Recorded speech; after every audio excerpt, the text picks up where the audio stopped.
Kalau mengasah atau menyerut itu berlawanan ya dengan arah serat itu, wah itu nanti kayunya jadi tidak bagus, yang nyerut juga stres. Nah ini jadi masalah itu waktu itu lulus SMA, Om ini nggak punya rencana jangka panjang ya, rencana jangka panjang mengembangkan diri jangka panjang yang sesuai dengan potensi atau bakat Om sendiri. Halo teman-teman, ketemu lagi di channel Cus Cerita Aira. Jangan lupa like, komen, dan subscribe ya. Hai, namaku Aira. Kali ini Aira mau wawancara sama Om Mustrofi, salah seorang pakar membaca bakat atau potensi anak dari Yogyakarta. Assalamualaikum, apa kabar Om? Waalaikumsalam warahmatullahi wabarakatuh. Ya, terima kasih ya sama Aira sudah diundang di podcastnya Aira ini ya. Ya, Aira belum paham nih Om tentang bakat anak. Bisa dijelaskankah apa itu bakat dan potensi anak?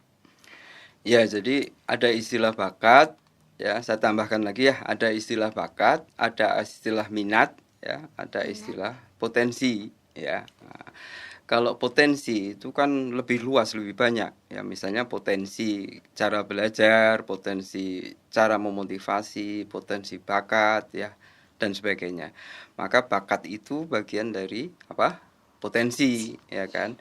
Nah, cuma di sini bakat itu istilahnya kan ini talent ya, bakat bawaan. Nah, itu asalnya dari dalam diri. Nah, itu. Tapi ada sekarang juga istilah minat ya. Nah, kalau minat itu asalnya itu dari lingkungan ya, dari luar diri gitu. Ya, itu ada istilah itu ya, ada istilah minat, ada istilah bakat, ada istilah potensi. Nah, Jadi bakat dan potensi itu sama? jadi berbeda ya. Jadi potensi itu pengertiannya lebih luas ya. Bakat itu menjadi salah satu dari potensi yang dimiliki seseorang. Itu. Memang bakat anak itu bisa dibaca sejak kecil ya Om? Ya, kenapa bisa dibaca sejak kecil ya? Karena setiap orang terlahir itu masing-masing memiliki dianugerahi oleh Tuhan itu apa namanya? Bakat bawaan. Ya, maka sejak sedini mungkin sesungguhnya setiap orang anak itu sudah bisa diketahui apa bakat bawaannya. Itu. Gimana bacanya Om? Pakai apa? Salah satu caranya yaitu dengan menggunakan tes sidik jari ya, istilahnya tes sidik jari. Sesungguhnya ada juga yang mengistilahkan tes biometrik, ada yang mengistilahkan apa namanya? Psikobiometrik ya. Ada yang mengistilahkan fingerprint analysis atau analisis sidik jari ya. Intinya adalah bisa diketahui ya dari analisis sidik jari gitu. Bisa dijelasin gimana tes sidik jari itu? Jadi kalau prosesnya itu pertama itu dilakukan perekaman terhadap sidik jari itu ya. Nah, sekarang bisa juga jarak jauh ya, yaitu dengan foto 10 sidik jari itu ya. Nah, ada aturannya asal kelihatan guratan-guratan sidik jarinya. Jadi ada capture, ada pertama kali itu direkam sidik jarinya atau difoto sidik jarinya ya, kemudian kita proses, kita analisis dari sidik jari itu. Kemudian muncul nanti hasil tesnya ya gitu. Seberapa akurat hasilnya? Kan pola sidik jari hampir sama Om. Ya kalau dari tertulis dari buku itu akurasinya itu 87,5% ya. Tapi dari pengalaman saya sendiri yang sudah ribuan itu ya, klien itu biasanya mengatakan ada yang 85%, ada yang 90%, ya bahkan ada yang mungkin hampir mendekati 100%. Yang disebut akurasi itu apa? Akurasi itu sederhananya itu apa yang tertulis di hasil tes itu, tingkat kesesuaiannya apa yang tertulis di hasil tes itu dengan kondisi nyata dari klien yang dites itu. Itu berarti alatnya semacam software atau aplikasi ya Om? Ya, jadi kalau untuk begini, setelah direkam sidik jarinya kan kita punya data sidik jari ya, punya data sidik jari. Nah, jadi data itu kemudian diproses ya, diolah, dianalisa ya, kemudian menghasilkan apa namanya hasil tes itu. Nah, untuk memproses itu ya, itu ada algoritmanya, ada urut-urutannya yang supaya cepat, yaitu dikembangkan jadi sebuah apa? Software atau aplikasi. Itu siapa yang buat aplikasinya, Om? Ya, jadi saya belajar tentang algoritmanya ya, istilahnya algoritma ya. Algoritma itu tahapan-tahapan untuk mengolah data ya, kemudian setelah itu dikembangkan menjadi sebuah apa? Software itu ya, kita kembangkan itu jadi sebuah software atau aplikasi itu. Gitu. Itu asli bikin sendiri atau mohon maaf nih nyontek dari internet terus dimodifikasi? Ya, yang pertama kalau nyontek sih enggak ya. Nah, kalau nyontek atau ngambil itu enggak ya. Jadi kita belajar ya, belajar tentang rumus-rumus formulanya itu ya, dari data sidik jari itu kemudian ada formulasinya ya, ada rumus-rumus matematikanya ya. Nah, kemudian kita kembangkan jadi apa ya, tahapan-tahapan untuk mengolah itu ya, flowchartnya atau algoritmanya, kemudian kita kembangkan jadi sebuah aplikasi atau software tes itu. Sebelum menekuni tes sidik jari, Om dulu kerjanya apa? Dulu Om itu mengajar ya, mengajar jadi dosen di salah satu perguruan tinggi swasta ya, itu. Ya, jadi mengajar waktu itu. Kenapa sekarang nggak jadi dosen lagi? Apa bosen ngajar mahasiswa, Om? Ya, enggak lu soal bosen sih enggak, sebenarnya seneng ya. Sebenarnya seneng. Om itu mengajar seneng sebenarnya ya. Cuma karena apa namanya ini ya, pekerjaan-pekerjaan yang terkait dengan tes, pengembangannya, kemudian penerapannya di berbagai sekolah dan sebagainya itu cukup menyita waktu lebih banyak ya. Jadi nggak nyaman lagi kalau Om ngajar, nanti apa nggak bisa disiplin ya waktunya waktu itu ya. Jadi Om resign gitu. Itu Om kerja jadi dosen berapa lama, Om? Itu dari sekitar tahun 97 ya, 97 ya. Nah, sampai tahun 2014 ya. Seumuran sama aku dong. Oh iya ya, jadi 17 tahun waktu ngajar. Iya, 17 tahun. Terus kenapa sekarang kok tertarik mendalami tes sidik jari, Om? Ya, sebenarnya tertariknya itu, persoalannya itu di bakatnya itu loh, karena kalau setelah Om belajar ya menekuni tentang bakat itu jadi hal yang sangat penting ya untuk pengembangan diri seseorang mulai dari sejak dini, itu menjadi sangat penting ya. Nah, kemudian Om itu mengeksplorasi bagaimana cara mengenali bakat itu ya. Dulu belajar tentang mengenali bakat dengan tertulis itu ya, kemudian mulai tahun 2013-14 ya itu belajar tentang tes sidik jari itu untuk mengetahui potensi apa bawaan ya.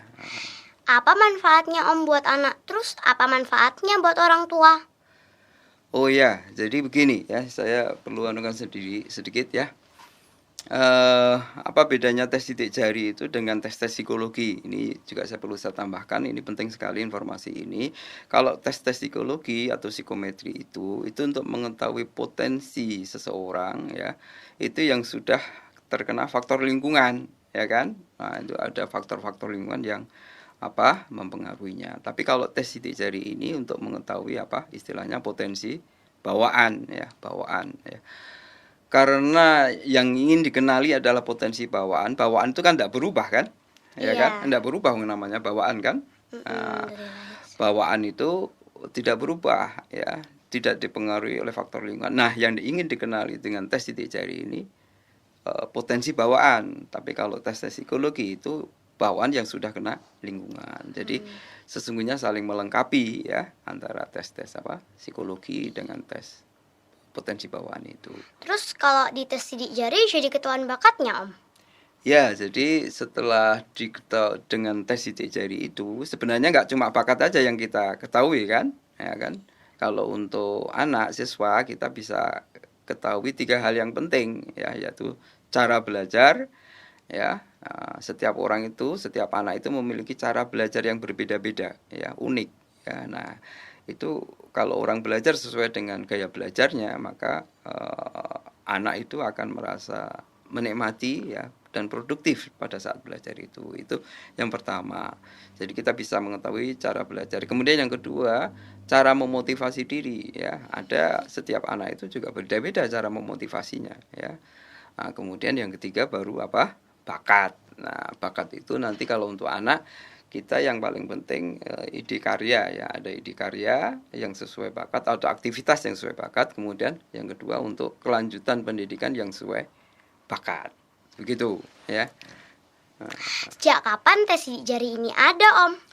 Secara umum ya, kalau masuk ke Indonesia sendiri tahun 2000-an ya, itu ada provider tes sidik jari yang lain yang sudah lama sekali. Nah, kalau punya Om sendiri itu mulai sekitar tahun 2014. Berarti Ya. seumuran sama aku, Om. Kita Oh, sampai iya. sekarang ya.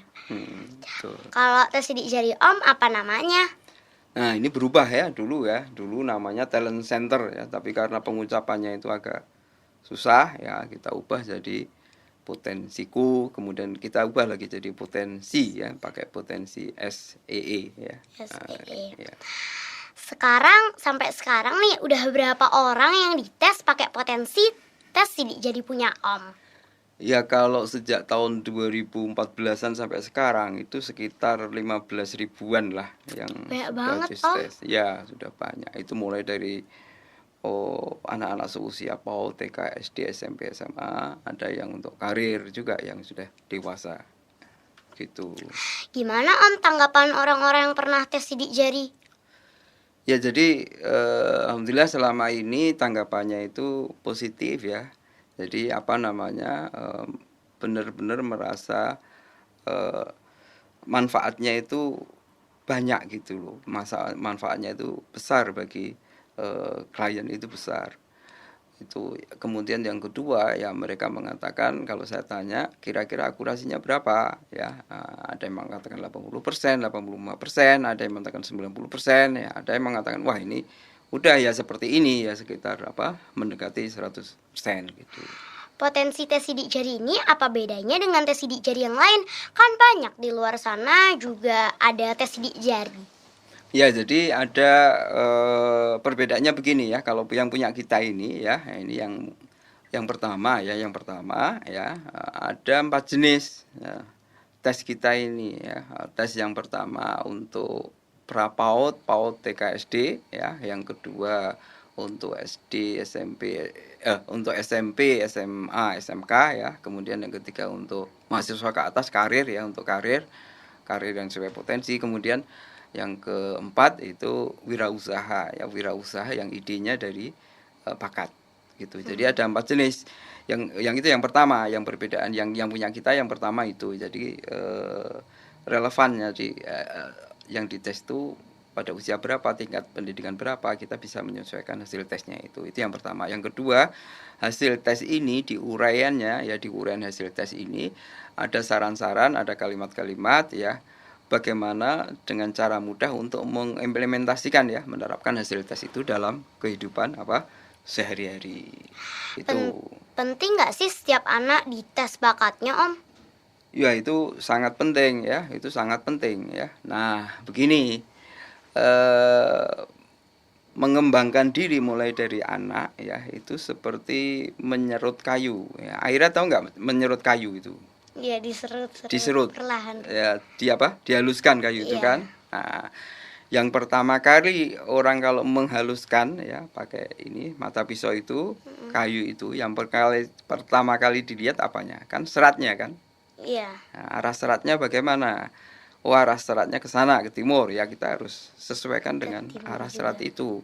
Nah, tapi kalau mengasah atau menyerut itu berlawanan ya, dengan arah serat itu, wah itu nanti kayunya jadi tidak bagus, yang nyerut juga stres. Nah, seperti itu mengenali potensi sejak dini, sejak anak itu sangat penting agar dalam mengembangkan diri anak itu seperti menyerut kayu itu ya, jadi nyaman dan benar gitu ya. Tapi kalau enggak, nah sekarang banyak yang terjadi itu ya, menyerut atau mengembangkan diri anak tapi tidak sesuai dengan potensi unik ya, bakat anak itu ya, sehingga yang terjadi itu membandingkan anak satu dengan anak yang lain. Ini yang tidak baik ya, karena setiap anak itu masing-masing memiliki potensi Yang unik ya. iya. Oke, Gitu.